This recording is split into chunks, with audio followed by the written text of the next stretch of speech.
Now for a look at whether Friday's strong jobs report could impact the Fed's decision to hike, skip, or pause.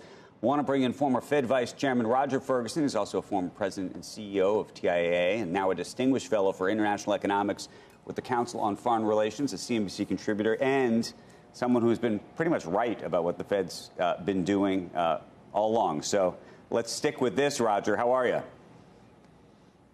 I'm doing well, Andrew. How are you today? I'm good. Does Friday change your view about more hikes? Oh, not at all. I mean, look, I've said that they've got one or two more moves to go. I think Friday certainly reinforces that there's underlying strength in the economy. There were a few elements there that were a little weaker than expected. So I think, the overall story, though, is really unchanged. The question is there a pause this time? If there's a pause, that is not the prelude to the end. It is simply a chance to take stock.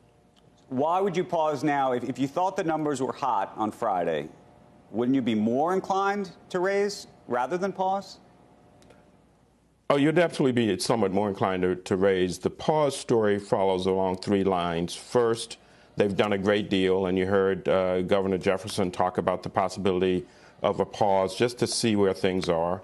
Secondly, while there's great strength, there was also a little bit of surprise tick up in the unemployment rate. I wouldn't put too much weight on that, but that could lead to the willingness to take a little bit of a pause. And the third is obviously with the debt ceiling number behind us, the Treasury is going to be in the market borrowing money. Rates are definitely going to rise. Financial conditions are going to tighten just a little bit there. So I could imagine a pause argument. I think on balance, they'll probably go, but I think it's going to be a sort of a 60-40 go versus pause discussion. And is your sense increasingly that we are going to have a quote-unquote soft landing? I mean, is that in the cards to you? I think it's in the cards. As you will recall, perhaps, I have been in the camp of a recession more likely than not. But I do think that this underlying strength of the economy gives one some hope that the economy can withstand rising interest rates and come in for sort of a soft landing. That's certainly what Jay Powell has been saying. While recognizing it's a narrow path, there is that path towards a soft landing. We should recognize that as well. What do you think about the strength of the consumer? We were talking about that just in the last segment before you came on. Because I have a sense, and when you talk to a number of bankers, there is a true sense that people are spending, but getting ready to be spending effectively beyond their means, that something has happened in the culture in a sort of, I was calling it a YOLO, sort of you only live once post-pandemic universe, where people just keep spending, even if they really don't have the money. We haven't hit that point yet, but do we? I hear some of the same concerns and outlook from probably some of the same bankers. The other thing to recognize, though, is the labor market's still pretty tight. And we've also seen wage increases at the 4 or 5% level. And I know a lot of business leaders are rather surprised when they're hearing their HR colleagues talk about those sorts of wage increases. So, yes, the economy, yes, the consumer is still spending, but it's against the backdrop of a tight labor market and wages that are still rising. And recognize that's one of the things that's driving the Fed to continue to raise interest rates. What do you think the unemployment rate has to be for the Fed to be happy? If that makes any sense?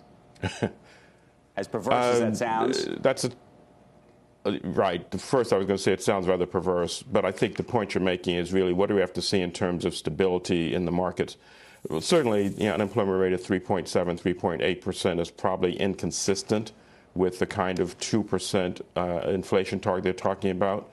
So I think we're going to have to see the unemployment rate rise above a 4% level to be consistent with a much more balanced economy. That's not that's not a happiness statement. How much of it is, though, should we be focused on the unemployment rate versus wages and the increase in hourly wages?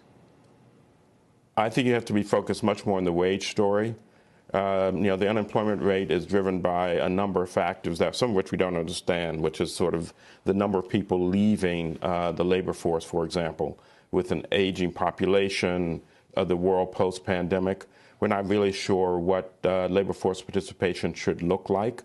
And so the unemployment rate, I think, is not as accurate a gauge of what the Fed is worried about as is the rising wages. And the most recent report on wages, I think, is still probably inconsistent with ultimately getting to a 2% inflation target.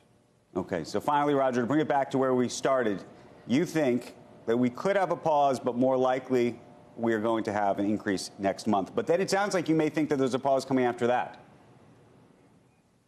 What I think is probably one, maybe two more hikes for sure out of the next 3 meetings, and then a pause to see where we are. So not done yet. And by the way, even if there's a pause, the market should not think that's the end of the cycle. I think it's wait and see for incoming data.